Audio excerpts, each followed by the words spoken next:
चिराग पासवान की खुलेगी लॉटरी, मोदी सरकार में बनेंगे मंत्री। एकनाथ शिंदे गुट के सांसद को भी मिलेगा मंत्री पद। 20 जनवरी के करीब हो सकता है मंत्रिमंडल विस्तार। बीजेपी में भी बड़े फेरबदल की अटकलें, कई मंत्रियों की होगी छुट्टी। मोदी कैबिनेट का विस्तार तय हो चुका है। 16 से 17 जनवरी को दिल्ली में बीजेपी कार्यकारिणी की बैठक बुलाई गई है। बैठक में बीजेपी अध्यक्ष जेपी नड्डा की किस्मत पर फैसला होना है।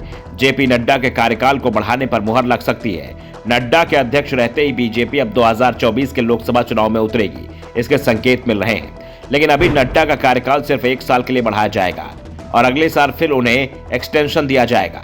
जिस तरह से पिछले अध्यक्ष अमित शाह को 2014 में पार्टी का अध्यक्ष बनाया गया और फिर 2019 के लोकसभा चुनाव तक उन्हें ही रखा गया, वैसा ही कुछ जेपी नड्डा के साथ किया जाएगा।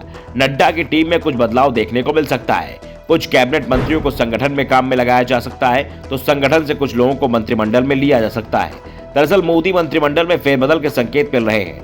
गुजरात और हिमाचल प्रदेश विधानसभा चुनाव के बाद से ही मिलने लगे थे, लेकिन खरमास शुरू हो जाने के कारण विस्तार का काम टाल दिया गया था। लेकिन अब खरमास समाप्त होने वाला है, तो मंत्रिमंडल विस्तार की अटकलें तेज हो गई है। इस विस्तार में सहयोगी दलों को भी मौका मिलने की संभावना जताई जा रही है। बिहार महागठबंधन का मुकाबला करने के लिए बीजेपी अब चिराग पासवान को अपने पाले में रखने की ताकत लगा रही है और संकेत साफ मिल रहे हैं कि चिराग पासवान को कैबिनेट मंत्री बनाया जा सकता है। वैसे चिराग पहले कह चुके हैं कि वो अपने चाचा के साथ नहीं रहेंगे। ऐसे में मोदी मंत्रिमंडल में पशुपति पारस का क्या होगा, इस पर सवाल उठ रहे हैं।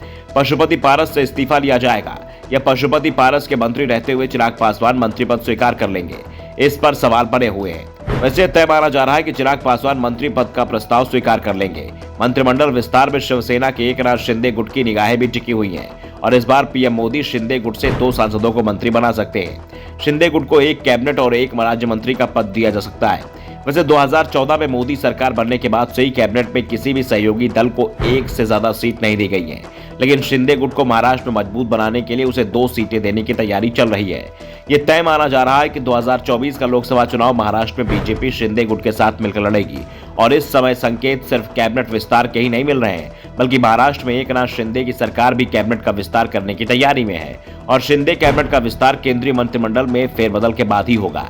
इस बार के मंत्रिमंडल विस्तार में एआईएडीएमके को भी शामिल करने का प्लान बीजेपी ने बनाया था, लेकिन एआईएडीएमके के बीच इस समय पन्नीर सेल्वम और पलानीस्वामी के बीच मचे घमासान के चलते एआईएडीएमके को मंत्री पद नहीं मिलेगा, ये तय माना जा रहा है।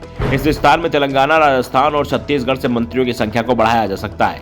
दरअसल जिन राज्यों में विधानसभा चुनाव होने और सरकार विरोधी दलों की है, वहां बीजेपी विशेष ध्यान दे रही है और उन राज्यों से मोदी कैबिनेट में कुछ लोगों को शामिल किया जा सकता है। कर्नाटक, जहां 4 महीने बाद ही चुनाव होने, वहां के नेताओं की भी मंत्रिपरिषद में विस्तार पर नजरें टिकी हुई हैं। इसके साथ ही जिन मंत्रियों के कामकाज जो कमजोर माना गया है, उनकी नींद जरूर उड़ गई है। इसके साथ ही कुछ बड़े नाम जो अच्छा काम कर रहे हैं, लेकिन संगठन की जरूरत के अनुसार उन्हें मंत्रिमंडल से हटाकर संगठन के काम में भी लगाया जा सकता है।